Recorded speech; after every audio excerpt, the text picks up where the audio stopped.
అయితే ఇప్పుడు మీరు ఇందాక అన్నారు ఇక్కడ డిలే ప్రాసెస్ ఉంటదని చెప్పి. ఎందుకని ఇండియాలో మరి అంత డిలే ప్రాసెస్ వాళ్ళ లైఫ్‌ని డిసైడ్ చేయడానికి ఇంత డిలే ప్రాసెస్ పెట్టి ఎందుకు అంటారు? అంటే మన దగ్గర జనాభా చాలా ఎక్కువ. ఓకే. ఆ ఉన్నటువంటి జనాభాకి ఉండాల్సినటువంటి న్యాయ వ్యవస్థ అనేది కరెక్ట్‌గా లేదు. కోర్ట్స్ కానివ్వండి, జడ్జెస్ కానివ్వండి, ఈ సిస్టమ్ అనేది మన జనాభాకి సరిపడా లేదు. అంటే ఇప్పుడు కోర్ట్స్లో పెండెన్సీ ఎక్కువగా ఉన్నప్పుడు ఏమవుతుందంటే ఆ నంబర్ ఆఫ్ కేసెస్ పెరిగిపోతూ ఉంటాయి కాబట్టి అవి మనకి డిలే అవుతూ ఉంటుంది. ఇప్పుడు ఒక కేసు ఇప్పుడు ఫాస్ట్ ట్రాక్ కోర్టులు ఏర్పాటు చేశారు. ఫాస్ట్ ట్రాక్ కోర్ట్స్ ఏర్పాటు చేసినప్పటికీ కూడా మహిళా courts, fast track courts, POCSO courts ఇట్లా స్పీడీ జస్టిస్ కోసం ఆడవాళ్ళపైన జరిగేటువంటి అత్యాచారాలు కానివ్వండి, హింసలు కానివ్వండి వీటి కోసం పెట్టారు. ఎన్ని పెట్టినప్పటికీ కూడా మనకి పెండెన్సీ పెరుగుతున్న కొద్దీ పాత కేసులు అవుతూ ఉంటాయి, కొత్తవి మళ్ళీ డంపింగ్ అవుతూ ఉంటాయి. అండ్ మన చట్టంలో చాలా లూప్ హోల్స్, ఆ లూప్ హోల్స్ని పట్టుకొని సాగదీస్తూ ఉంటారు. సో ఈ కార్యక్రమం అంతట్లో కూడా ఏమవుతుందంటే చాలా లేట్ అవుతుంది. ఇప్పుడు లైక్ ఇక్కడ ఒక అమ్మాయి కేసు పెడుతుంది, భర్త ఏ దేశంలోనే ఉంటాడు, మరి అతన్ని పట్టుకురావడం సాధ్యం కానప్పుడు ఇక్కడ ఈ కేసు పెండింగే ఉంటుంది. వీళ్ళకి స్పీడీ జస్టిస్ అనేది జరగదు. వాళ్ళని అక్కడి నుంచి పట్టుకొని రావాలి అంటే మళ్ళీ లెందీ ప్రాసెస్ ఉంటుంది. మరి ఆ లెందీ ప్రాసెస్ అంతా అవ్వాలి అంటే సంవత్సరాలు గడిచిపోతుంది. సంవత్సరాలు గడిచి అమ్మాయికి న్యాయం జరిగే వరకు ఆ అమ్మాయి నిరుత్సాహపడిపోతుంది, నాకు న్యాయం జరగట్లేదు అని. కానీ అదే అమ్మాయి ఇక్కడ రాకముందు అక్కడే కనుక హింసకు గురయ్యి అక్కడే కనుక కంప్లైంట్ ఇచ్చినట్టు అయితే స్పీడీ జస్టిస్ జరిగే అవకాశం ఉంది. ఎందుకనంటే మన సిస్టంలోని వేరే దేశం నుంచి మన దగ్గరికి పిలిపించాలి అని అంటే చాలా పెద్ద ప్రొసీజర్ ఉంది. మరి ఆ ప్రొసీజర్ అంతని ఫాలో అవ్వాలంటే ఖచ్చితంగా టైం పడుతుంది. అండ్ ఇలాంటివి వందల కేసులు ఉంటాయి కాబట్టి ఖచ్చితంగా ఇంకా ఎక్కువ టైం పడుతుందని మనం చెప్పుకోవచ్చు. Okay ma'am. ఇప్పుడు ఎన్ఆర్ఐలు వేరే దేశాల్లో ఉండే వాళ్ళకి మన భారత చట్టాలు ఎలా అమలు చేస్తారు?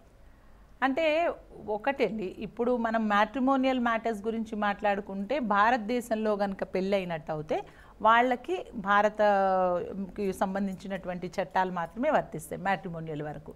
ఒకవేళ ఏదైనా క్రైమ్ ఇక్కడ చేసుంటే, ఇక్కడ పెళ్లి చేసుకొని ఆ అమ్మాయిని హింసించాడు చేశాడు అని అమ్మాయి వచ్చి ఇక్కడ 498A కానివ్వండి ఇలాంటి కేసులు ఏమైనా పెట్టింది అనుకోండి, లేదా డౌరీ గురించి కానివ్వండి ఇలాంటివి, అంటే ఇక్కడ పెట్టొచ్చు, ఎందుకంటే పెళ్ళి ఇక్కడ అయింది, ఇక్కడ తీసుకున్నారు కాబట్టి ఇక్కడ పెట్టొచ్చు. కానీ వాళ్ళు వేరే దేశంలో ఉండి అమ్మాయి వచ్చి ఇక్కడ కేసు పెట్టినప్పుడు వాళ్ళని అక్కడ నుంచి ఇక్కడికి పిలవాలంటే వాళ్ళు కేసు ఉందని చెప్పి రారు. ఒకవేళ ఇండియాకి వస్తే పర్వాలేదు, అరెస్ట్ చేయించవచ్చు, లేదా వాళ్ళని కోర్ట్ ప్రొసీడింగ్స్లో అటెండ్ అయ్యేటట్టు చేయొచ్చు.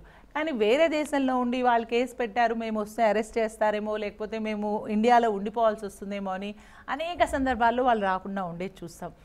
కోర్టు నుంచి మనము లుకౌట్ నోటీస్ అయితే తీసుకోవచ్చు, పోలీస్ వాళ్ళు లుకౌట్ నోటీస్ ఇవ్వచ్చు. అంటే ఏ ఎయిర్పోర్ట్లోనో ఎక్కడో ఏదో ఒక రోజు ఇండియాకి వస్తారు కాబట్టి ఏ ఎయిర్పోర్ట్లోనో ఎక్కడో వాళ్ళు పర్టికులర్స్ వాళ్ళు ఇండియాలో దిగంగానే వాళ్ళని అరెస్ట్ చేసేటువంటి అవకాశం ఉంటుంది.